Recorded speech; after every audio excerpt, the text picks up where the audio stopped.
Speaking of the Pro Tour, let's do the same thing for them. What would you change and what would you keep the same about the Pro Tour? Yeah. So the Pro Tour, we obviously back them quite a bit because they're kind of the best product that disc golf has had yet as far as a tour is concerned. Obviously, we just talked about they're drawing the attention of ESPN, so they must be doing something right because the guys at ESPN know what they're talking about. And they've broadcasted so many different niche sports in their time. So I think one of the things that I like and I think is a little bit underrated with the Pro Tour is their graphics / presentation package for their coverage. So live coverage isn't perfect yet. It's getting good. It's not perfect. A lot of that has to do with limited budget constraints as far as not having the right amount of cameras. The camera switching and camera work is one thing that can improve. But they use a really good graphics package, really professional, and the way they run, I can tell they're on the right track as far as when they switch back and forth from the booth and when they decide to go to a storyline, they choose really good moments to go to a storyline and they have prepared graphics for those storylines. And when they do replays and stuff, I can tell they're on the right track. Like they know what they're doing. They're just kind of waiting for, I think, their budget and their manpower to catch up to them. And then some of it's just going to come with experience too. As they keep doing it, they're going to get better at it. I'm really looking forward to seeing, they've been hiring so many people this offseason, and they seem to have a lot of staff with them now. So I'm curious to see this season, if the product looks even better.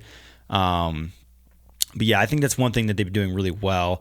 The thing I would change about the Pro Tour, and honestly, this kind of goes with what you were saying with the freedom, but I'm kind of spinning it back on the Pro Tour and saying, I think they need to put their foot down more.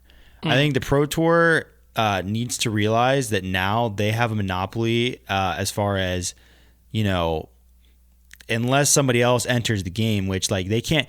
Even if someone did, what would they have? Money. So, but the Pro Tour my thing is the Pro Tour, the only thing they should be scared about is somebody coming in with more money, because that's the only thing that would take the players away, because they have the product, and that's something they can't control. They can't control if somebody huge were to come in and be like let's say a outdoor brand like Patagonia or North Face were going to do their own disc golf tour, and they have all this money. Which realistically they would just buy out the Pro Tour, right? In that so scenario, because they would want that headache. Yeah, so they can't control if that were to happen. So there's nobody in that sense. Nobody can touch them. So my thing is the Pro Tour needs to wield that, and if they want freedom from the PDGA, they just need to go to the PDGA and be like, hey, if we're going to continue collaborating, then these are the things that we need. I think the Pro Tour needs to start, wielding their power a little bit. Now that they have gotten to the point where all the pros know that they're playing the Pro Tour each season, there's no, well, we're going to split my time between these A tiers that I really like and these and this and that, and then play some of the Pro Tour. No, they all are going to play all the Pro Tour. That's where the attention is. That's where the money is. So yeah, I'd like to see them, start acting a little bit more you got to listen to us when it comes to what you want to do. And I know you're going to talk probably about the coverage, because that's one of the big ones. Yeah. But I'll let that kind of segue. I was going to say, I think that's a great point in a lot of disc golf area is I think that certain companies and certain even players, a lot of players, they don't realize the amount of power they have. Mm-hmm. When you're a player to a company, if you're a big enough player, you hold all the cards. Yes. You know what I mean? Especially and I'm not calling these people out, but I'm just saying in this scenario, especially a Paul or a Ricky type player, or even a Paige type player, right, you hold all the cards. Mm-hmm. Because, if we look at Paul with Discraft, yes, you're going to want to keep your relationship with your sponsor good. And obviously, there's a lot more that goes into it. But at the end of the day, Discraft needs Paul more than Paul needs Discraft. And the same goes with Ricky and Innova. When you're that big of a player, a move away from a company is a massive move. And I think it's the same type of thing with the Pro Tour. I would almost say that the PDGA needs the Pro Tour more than the other way around. Absolutely. And so I think that's something that the Pro Tour and some of these other even companies and players in the sport need to realize is the power actually sits with them. Mm-hmm. You know what I mean?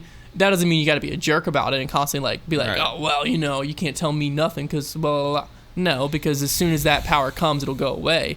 But you do have to realize, like, there's certain scenarios where you do have to put your foot down. You do have to say, like, oh no, like this is as far as I'm willing to go down this trail. You know, you have to realize if the Pro Tour broke off, had all the same money, and broke away from the PDGA, I don't think that they're hurting that much. I don't think they're hurting at all.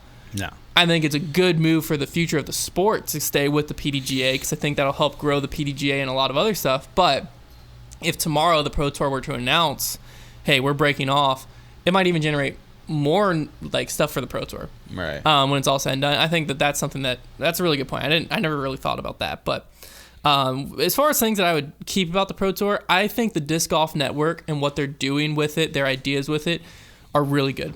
I like the whole idea of the Disc Golf Network. I think having a platform where pretty much all live disc golf is under one roof is a really good idea. I do think within that, they should probably make a little bit more of it free to the public. I wouldn't make the live rounds free. I would keep those behind the paywall.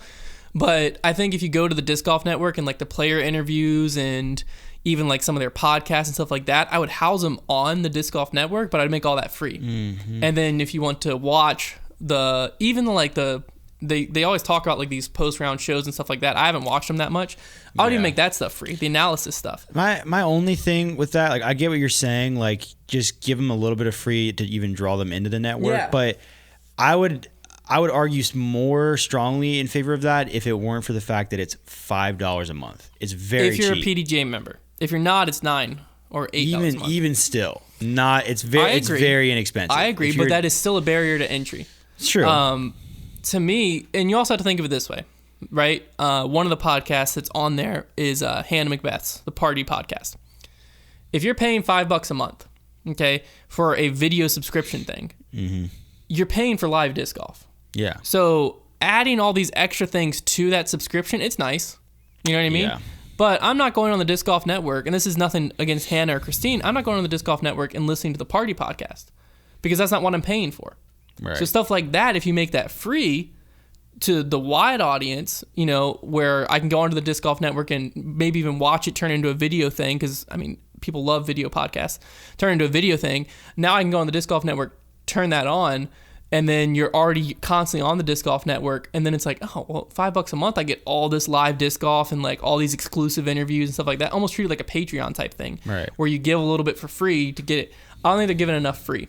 They're giving the live final round live for free, and that's it, pretty much, from as far as the Disc Golf Network goes. Not bad though. That's not bad, but I'm just saying they have all these other content things that they're creating behind the paywall that people aren't paying specifically for that. Right, they're paying for the live disc golf. So that should be traffic drivers to the live disc golf in my head. You should be using all of that stuff to bring people in. Regardless, I like the idea of the Disc Golf Network because I think that that's adding more money to the tour. It's adding more money to get a more professional live coverage and all this stuff so that hopefully one day they can monetize it enough that it's not pay to watch anymore. I think that's kind of in my head where I would see it going. But one thing I would change is their media model. We've talked about this several times. And I want to first off, I think when I talk about stuff like this and when other people talk about this, it gets misconstrued as coming straight after post-produced coverage or post-produced companies. That's not true. Because if I was in Jomez's shoes or if I was in GK Pros or Gatekeeper shoes, I'd be doing the exact same thing. I wouldn't change a thing that I'm doing. Because why would I? Yeah. I can make literally millions off of this, right? Why would I change if I'm Jomez? I wouldn't. I'm saying me personally. It's on the Pro Tour. This is the Pro Tour's coverage. This is the Pro Tour's product, and they're letting other people monetize it for them. Mm-hmm. It makes no sense. But I think eventually all of it should be under the Pro Tour. Right now, I don't think it's the time for that move yet. I think eventually you should be going to the Pro Tour to watch the Pro Tour coverage. Mm-hmm. And then what that allows is now all the views are in one spot. We can sell that to sponsors. We can monetize that out. And more importantly, the ad revenue and everything is going to the players, which we're going to talk about that later. There's another whole topic underneath that. But for right now, what I think I would change, so because I know you would have thoughts on that too. I'm just cutting off because we are going to get back to that with a whole different thing that's going on in the disc golf world right now. But one thing that would change immediately is branding across the board of their media model. Because if you go to Jomez right now, and this isn't Jomez's fault, this isn't any of their faults, it's the Pro Tour's fault. This is a Pro Tour thing. If I go to Jomez, I don't really know it's a Pro Tour event. I see the Pro Tour branding on stuff on the course, but the graphics aren't branded. You know what I mean? There's not a consistent theme music introing it. There's not, like, Jomez is Jomez coverage, Central Coast is Central Coast coverage, GK Pro is GK Pro, and Gatekeeper is Gatekeeper. Right. You know what I mean? They're all different branded, different colors, different everything. There's nothing telling me you're watching the same event. Right, yeah. So if I was the Pro Tour, what I would do right now is mandate everyone's using the same graphics package. Yeah. Everyone, it's all branded Pro Tour. If I'm going to Jomez, it's going to be obvious I'm watching a Pro Tour. And then the Jomez graphics for the Pro Tour are the exact same as Central Coast graphics for the Pro Tour. It's clear you're watching the same tournament. It's clear it's a Pro Tour event. I don't know why that's not happening. Yeah, I mean, well, for companies like Jomez, they do have a lot more in their graphics package than like anybody else. But you can break it down to basically the Jomez model has the actual scorecards, Yeah. the flyover, which every company has both of those, and then they have the slow mez and the no mez. And follow flight. And follow flight. Follow flight you can leave because Jomez, no other company's really doing that. Yeah. Slow mez is just replays. No mez, if you want to leave that, sure. All I'm saying is the Pro Tour, and this kind of goes back to what you're saying, where the Pro Tour is holding all the cards right now. Yeah. And I don't think they realize they're holding all the cards. Because if they said, like, you have to use our graphics package or you can't film, what do you think the companies are going to do? Just not show up? Right. Of course not. They're going to film because they need that. So then they use the graphics package. And now, instead of Jomez building Jomez's brand and Central Coast building Central Coast brand and all that, they're building the Pro Tour brand because it's Pro Tour coverage. It's a Pro Tour event. And again, like, when we say stuff like that, I'm not coming after Jomez. What Jomez is doing is exactly what Jomez should be doing. I'm coming after the Pro Tour. What the Pro Tour is doing doesn't make any sense there. Because, like, you're not allowing yourself to be branded across all these platforms with your coverage. You're just hoping they can see the Pro Tour branding in the background. Whereas it should be screaming Pro Tour. Yeah. I mean, at the very least, like, tell Jomez, make your graphics the way you want, but you have to use our logo and our colors. I just don't like that idea of, like, I just don't get why it's not regulated across it all. Well, I mean, even if it's the exact same graphic, it's still gonna be different. Because then it also ensures the quality. They all do a great job, but then, like, even if we came in, let's say we did FPO2 coverage this year, and I'm not very good at graphics, and the Pro Tour hands me, here's our graphics package for replays, all of that, it ensures that even if my camera quality might not live up, the quality's going to be to a certain standard because the graphics package makes up a big portion of the quality. That's valid. And so that makes sure everything's up to the same standard. But I also think it's a little irrelevant because, like, that I don't know that they're ever going to let somebody do coverage. GK Pro is relatively new, and they're, no offense to them, their graphics on, like, the bottom, the scorecard graphics and stuff aren't as good as Jomez and other ones. That's valid. So that way it regulates it across the board. Everyone's doing the same thing, and it's all pushing the Pro Tour. I don't have a problem with that. I think that's the best idea. I was just providing a compromise for a company like Jomez, where if they were to, like, you know, be stubborn about it, you could just be like, well, fine, do a Jomez graphic, but at least use our colors and our logos. I mean, you can, but again, that's exactly what you just said you would change. Like, this is where they would put their foot down and be like, okay, you don't want to do it? Fine, let's go Central Coast. This is just a compromise. I hope they would. On something like that, I don't see a point to compromise. Well, they've been compromising by letting Jomez film their stuff, period, when they don't have to. So, like, I agree. I'm just saying, I don't know what Central, like, on something like this, I feel like that's a very easy ask. It's like, hey, you know, we're providing this platform for you to monetize everything off of. Yeah, you got to use our graphics package. The next, like, 5 years of coverage, it's definitely going to be interesting. I think a lot of people's feelings are going to get hurt. Yeah, because big time. I mean, I've read our comments when we talk about stuff. People are going to make a lot of bold statements like, I'm never playing the Pro Tour or whatever. I'm never paying the Disc Golf Network for this. And then guess what? They're gonna. Yeah. I mean, it's even like we've had people come after. It's like the USDGC. People freaked out about that paid coverage. Guess what? Y'all bought it. Yeah, that's what I'm saying. When the rubber meets the road, like, it's like, well, you know, if I don't pay the $5, I'm not going to watch disc golf.